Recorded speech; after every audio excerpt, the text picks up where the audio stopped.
তিনি কি আসলেই ক্ষেপেছেন নাকি আসলে এই শান্তি আলোচনাটা এগুচ্ছে না? 24 ঘন্টার মধ্যে এই ইউক্রেন যুদ্ধ তিনি বন্ধ করে ফেলবেন, সেটি 100 দিনে বন্ধ হচ্ছে না দেখে কিছুটা হতাশা থেকেই বিরক্তি ছেড়েছেন তিনি।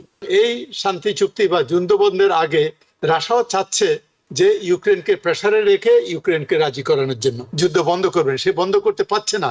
এটা একটা সোজা ব্যাপার না। আর রাশা তো আর ইরান না বা অন্য কোনো থার্ড ওয়ার্ল্ড কান্ট্রি না যে আপনি জোরে বললাম থেমে যাবে। এই শান্তি আলোচনায় আদৌ কোনো চাপ তৈরি করবে কিনা? নিজস্ব ভূমি সেটি কিন্তু বেশ কয়েকটি অঞ্চল অলরেডি রাশিয়ার দখলে চলে গেছে। এরকম একটা অবস্থায় এসে কিন্তু আমেরিকা চাপ দিচ্ছে ইউক্রেনকে যুদ্ধ বন্ধের জন্য। প্রেসিডেন্ট ডোনাল্ড ট্রাম্পকে এতদিন আমরা দেখেছি, এতদিন মানে পুরো সময়টাই যদি বলি, আমরা দেখেছি যে তিনি পুতিনের প্রশংসা করছেন, ভ্লাদিমির পুতিনের প্রশংসা করছেন, তাকে বন্ধু বলছেন, তাকে স্মার্ট বলছেন, সবকিছুই বলছেন। এই প্রথম অনেকটা চড়া সুরে তাকে, এমনকি পুতিন শব্দটি উচ্চারণ না করে তিনি ভ্লাদিমির স্টপ এই ধরনের একটি পোস্ট করেছেন। তিনি কি আসলেই ক্ষেপেছেন নাকি আসলে এই শান্তি আলোচনাটা এগুচ্ছে না, যেটি তিনি বলেছিলেন যে দায়িত্ব নেওয়ার 24 ঘন্টার মধ্যে এই ইউক্রেন যুদ্ধ তিনি বন্ধ করে ফেলবেন, সেটি 100 দিনে বন্ধ হচ্ছে না দেখে কিছুটা হতাশা থেকেই বিরক্তি ছেড়েছেন তিনি। জুয়েল, আপনাকে অসংখ্য ধন্যবাদ। আপনার যে সেকেন্ড মতামত যেটা, সেটাই উনি এটা ফ্রাস্ট্রেটেড হয়ে এই কথাটা বলছে। উনি রাশিয়ান প্রেসিডেন্ট পুতিনের প্রতি রাগ হয়ে নয়, কারণ এটা ভেরি অস্বাভাবিক। এর আগে আমরা কোনোদিন শুনিনি আপনি যেটা বলেছেন যে তার বিরুদ্ধে কথা বলতে। তবে ফার্স্ট নেমে বলাটা এটা ইনসাল্টিং না আপনি বলে আমি মনে করি, কারণ এটা অনেকে আদরের সুরে, আমরা যারা বহুল পরিচিত, যেমন আমরা আপনাকে জুয়েল বলে ডাকি আর কি প্রথম নামে, তো এটা সেটা হতে পারে। আর উনি দেখছেন যে যুদ্ধ যখন শান্তি আসবে, শান্তির আগে উভয় পক্ষ চেষ্টা করে তাদের পজিশনটাকে একটু আপগ্রেড করতে, তার মানে একটু কে শক্তিশালী সেটা শক্তি দেখাতে চায়। সুতরাং এই শান্তি চুক্তি বা যুদ্ধবন্ধের আগে রাশাও চাচ্ছে যে ইউক্রেনকে প্রেসারে রেখে ইউক্রেনকে রাজি করানোর জন্য। এখন ইউক্রেনের উপর যেটা, সেটা হলো প্রেসিডেন্ট ট্রাম্প চাচ্ছে, আমেরিকান পজিশন হলো যে তারা যে আইল্যান্ডটা তারা দখল করে নিয়েছিল আর কি রাশিয়া প্রথম দিকে, সেই আইল্যান্ডটাকে ছেড়ে দিয়ে, তার ল্যান্ডটাকে কিছু ল্যান্ড ছেড়ে দিয়ে এটাতে একটা শান্তি চুক্তি করার জন্য, যেটা প্রেসিডেন্ট জেলেনস্কি রাজি হচ্ছে না। এবং সেটা বলছে, উনি বলছে একটা রেড লাইন। এই যে একটা সিচুয়েশন ক্রিয়েট হয়েছে, আপনি দেখছেন যে উনি জেলেনস্কিকেও বলছে যে শান্তি চুক্তির বাধা হিসেবে জেলেনস্কি কাজ করতেছে। এই জিনিসগুলো যে বলে আসছে, এবং জেলেনস্কি তার বিরুদ্ধে আবার বলেছেন যে সোশ্যাল মিডিয়াতে যে 2018-এ প্রেসিডেন্ট ট্রাম্পের ফরেন সেক্রেটারি বলেছে যে ওই আইল্যান্ড নিয়ে, আইল্যান্ড নামটা আমার এখন মনে আসছে না, ক্রিমিয়া নিয়ে কোনো কম্প্রোমাইজ হবে না। আর এখন সেই ট্রাম্প প্রশাসন এটা উল্টো কথা বলছে। এখন এটা পরিস্থিতিতে, এই পরিবর্তিত পরিস্থিতিতে উনি নিজের মর্যাদার একটা ব্যাপার আছে। উনি প্রাউডলি বলেছিলেন, এত কনফিডেন্ট যে আপনার 24 ঘন্টার মধ্যে আপনি যেটা বলেছেন যুদ্ধ বন্ধ করবেন, সে বন্ধ করতে পারছে না। এটা একটা সোজা ব্যাপার না। আর রাশিয়া তো আর ইরান না বা অন্য কোনো থার্ড ওয়ার্ল্ড কান্ট্রি না যে আপনি জোরে বললাম থেমে যাবে। রাশিয়া পজিশন হলো, উনি তো বারবার বলেছে রাশিয়ার হাতে হলো কার্ড, এখন সে কার্ড প্লে করার চেষ্টা করবে, কার্ডটা তার হাতে। সুতরাং তাকে আপনাকে কনসেশন দিতে হবে। আপনি তো দেখেছেন ওনাকে যখন জিজ্ঞাসা করা হয়েছিল, সাংবাদিক বলেছিলেন যে জেলেনস্কি তো ল্যান্ড দিবে, সে কনসেশন করবে যুদ্ধ বন্ধের জন্য, শান্তির জন্য, রাশিয়া কি কনসেশন দিবে? সেখানে উনি বলেছেন যে রাশিয়া যে যুদ্ধ বন্ধ করতে রাজি হচ্ছে, কারণ কার্ড তার হাতে, he is winning, she is winning, but still she wants to stop the war. এটা তার একটা কনসেশন। সেকেন্ড বড় কনসেশন হলো সে যে সারা ইউক্রেনকে দখল করে নেয় নাই, ওটা আর একটা কনসেশন। আসলে আপনি যেটা বলেছেন, সত্যিকার ভাবে বলতে গেলে কি এখানে সমানভাবে শক্তি হিসাবে এটা কোনো সমতা নাই। এখানে রাশিয়া অনেক শক্তিশালী। রাশিয়ার ইভেন সিম্পল সৈন্য দেখে military 3 times bigger than Ukraine, এবং আর্মস এন্ড আদার্সে Russia is one of the two major force in the world. সুতরাং রাশিয়ার শক্তি তো আছেই। সুতরাং রাশিয়ার সাথে যে আপনার সমঝোতায় যেতে হলে আপনাকে ওই সমান তালে দুইজনকে ট্রিট করে হবে না, রাশিয়াকে আপনাকে কনসেশন দিতে হবে।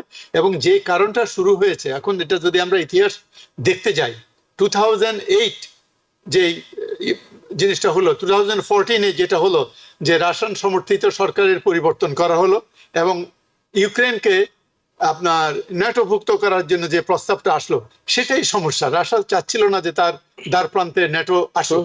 এটা এটা যেমন আমেরিকা চায়নি কিউবার মিসাইল ক্রাইসিসের সময় যে রাশিয়ান মিসাইল ওখানে আসুক, সে একই কারণে ওরা সেটা করতে চেয়েছিল।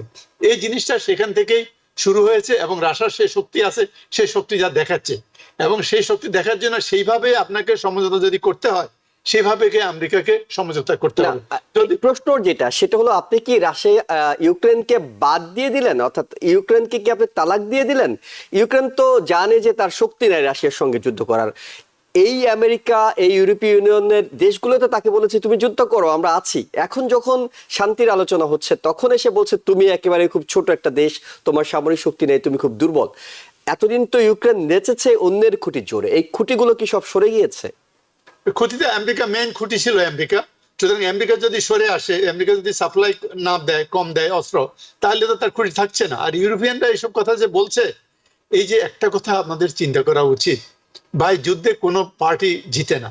এই যে ইউক্রেন যে 5,000 সোলজার মারা যাচ্ছে, ইউক্রেনে অলমোস্ট কত হবে, মিলিয়ন টু 1 মিলিয়ন ইউক্রেনের লোক মারা গেছে, ইউক্রেনের ইনফ্রাস্ট্রাকচার ধ্বংস হয়ে গেছে। এই যে তারা ইউরোপিয়ানরা যে বড় কথা বলছে, হ্যাঁ, ওই যে পাটাপুতার ঘষাঘষি, যেটা সাফারটা কে করতেছে? সাফারটা করছে এন্টায়ার পপুলেশন অফ ইউক্রেন। সুতরাং ইউক্রেনকে আমার মতে যে আপনার বাস্তবতা মেনে নিয়ে, দুইটা হলো বাস্তবতা। একটা হলো কিছু ল্যান্ড ছাড় দেওয়া, যেখানে রাশিয়ান অধ্যুষিত আছে সেই ল্যান্ডটা ছাড় দেওয়া, নতুবা এগুলোর সমস্যা হবে, যেহেতু রাশিয়ান বেশিরভাগ লোক ওখানে আছে, এটা হবে।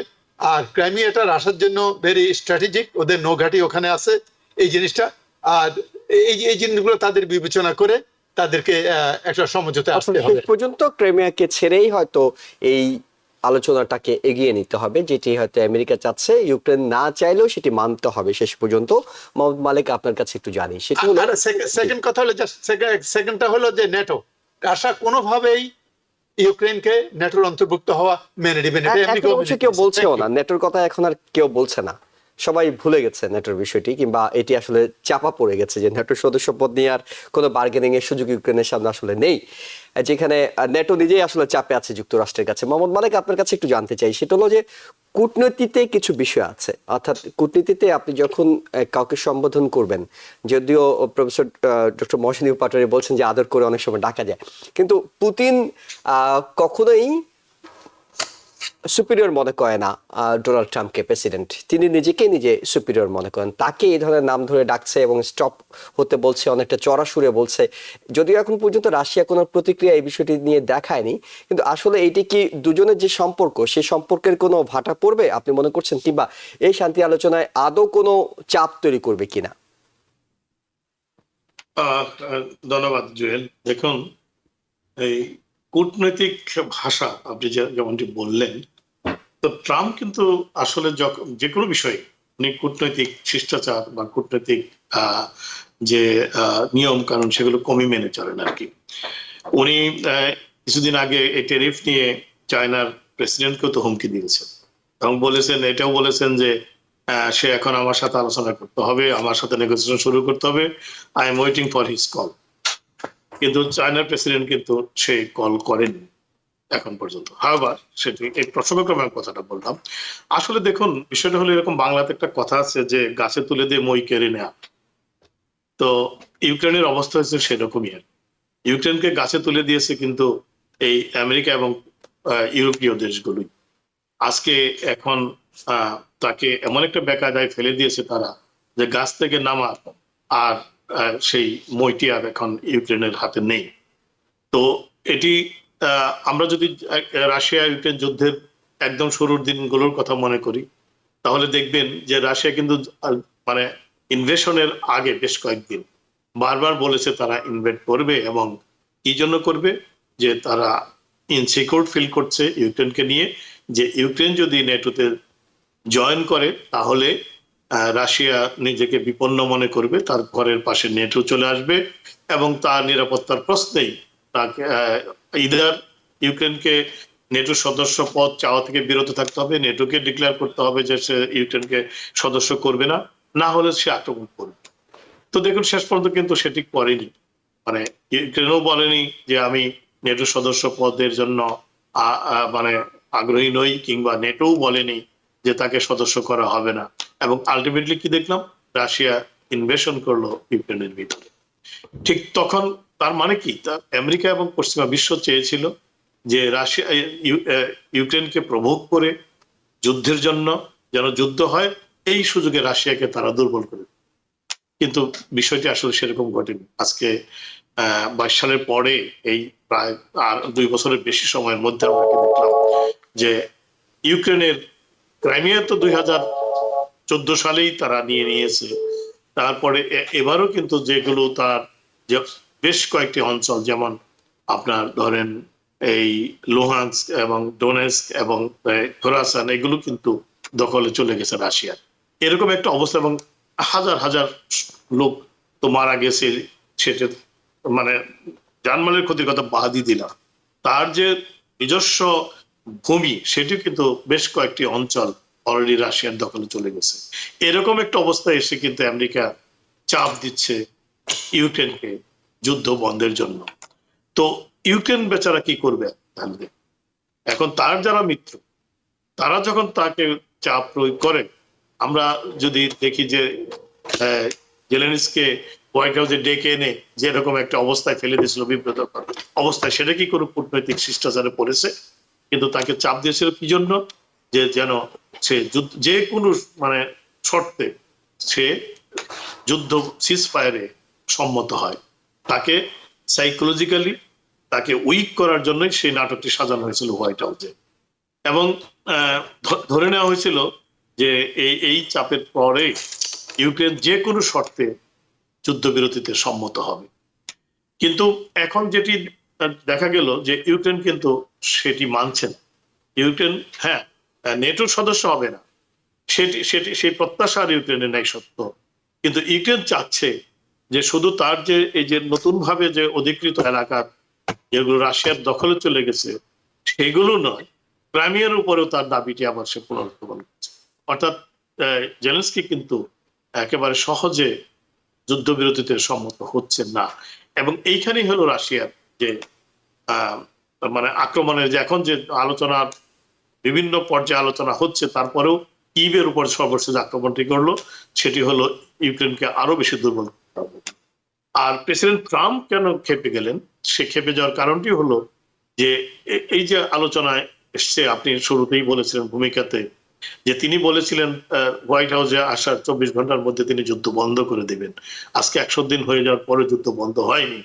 পুতিনকে জেলেনস্কি এত চাপ দেওয়ার পরেও জেলেনস্কি মানে বিনা শর্তে সম্মত হচ্ছে না, বা রাশিয়ার যে টার্মসে সেই টার্মসে সম্মত হচ্ছে না সে। এবং আমেরিকার যে প্রপোজাল, আমেরিকাও একটা প্রপোজাল দিয়েছে, যতটুকু আমরা জানতে পেরেছি সেই প্রপোজালও কিন্তু ছিল, ক্রাইমিয়াতেও নাই, সেটিতে চলে গেছে আগেই, যে নতুন করে যে অধিকৃত এলাকাগুলো আছে সেই এলাকাগুলো রাশিয়ার দখলেই থাকবে, এরকম একটি প্রপোজাল কিন্তু আমেরিকার পক্ষ থেকে আছে। আর জেলেনস্কি কিন্তু সেই শর্তে নিশ্চয়ই রাজি হচ্ছে না, যে কারণে এখন পর্যন্ত যুদ্ধবিরতি আমরা দেখতে পাচ্ছি না। তো এখন দেখুন যে ট্রাম্প কিন্তু আরেক কথা বারবার বলে, যখন জেলেনস্কি হোয়াইট হাউসে ছিল তখনও বলেছে, এখনো তিনি বলেন, সেটি যে Putin has the cards, Zelensky doesn't. অর্থাৎ কার্ড তো খেলার মতো কার্ড তো আছে পুতিনের হাত। যেমন তিনি এবার আরো স্পষ্ট করে কি বললেন, যেটি শুনলাম, যে চাইলে তো রাশিয়া তো পুরোটা দখল করে নেয় না ইউক্রেনে, তাই তো ইউক্রেনের ভাগ্যবান। তো এরকম একটি অবস্থায় দেখুন, কিন্তু এদিক দিয়ে যেটি হচ্ছে যে জেলেনস্কি কেন নত হচ্ছে না, সেটিও কিন্তু তার এখন কিন্তু ইউরোপিয়ান শক্তিগুলো কিন্তু জেলেনস্কিকে সমর্থন করছে, যে সাহসেই কিন্তু জেলেনস্কি এখন পর্যন্ত বিনা শর্তে রাজি হচ্ছে। ফ্রান্সের প্রেসিডেন্ট কিন্তু বলেছেন, পুতিনকে বলেছেন যে তুমি মিথ্যা বলা বন্ধ করো, কারণ তুমি একদিকে শান্তির কথা বলবো, আরেকদিকে বোম্বিং করবা, দুটি একসঙ্গে চলতে পারে। এবং আরেকটি কথা বলেছেন যে উনি প্রশ্ন করেছেন ফ্রান্সের প্রেসিডেন্ট যে does Putin agree to unconditional ceasefire, যে পুতিন কি আনকন্ডিশনাল সিজফায়ার রাজি হবে? তো যে কোনো নেগোসিয়েশন বা আলোচনা দেখুন যে অ্যাকচুয়ালি কিন্তু কন্ডিশন দিয়ে তেমন একটা ফলপ্রসূ আলোচনা হয়। এক্ষেত্রে কন্ডিশন গুলো আমেরিকাও তার প্রপোজালে বলেছে, রাশিয়াও তার কন্ডিশনে বলেছে। সে কেন কন্ডিশন দেওয়া হচ্ছে? কারণ জেলেনস্কি একটা বেকায়দায় অবস্থা আছে। হাওয়ার যুদ্ধ তো বন্ধ হতেই হবে, যুদ্ধ কখনো কোনোদিন কোনো বিষয়ের মীমাংসা করতে পারে না। নিউ ইয়র্ক থেকে সম্প্রচারিত TVN 24 টেলিভিশন, বিশ্বজুড়ে বাঙালির কণ্ঠস্বর।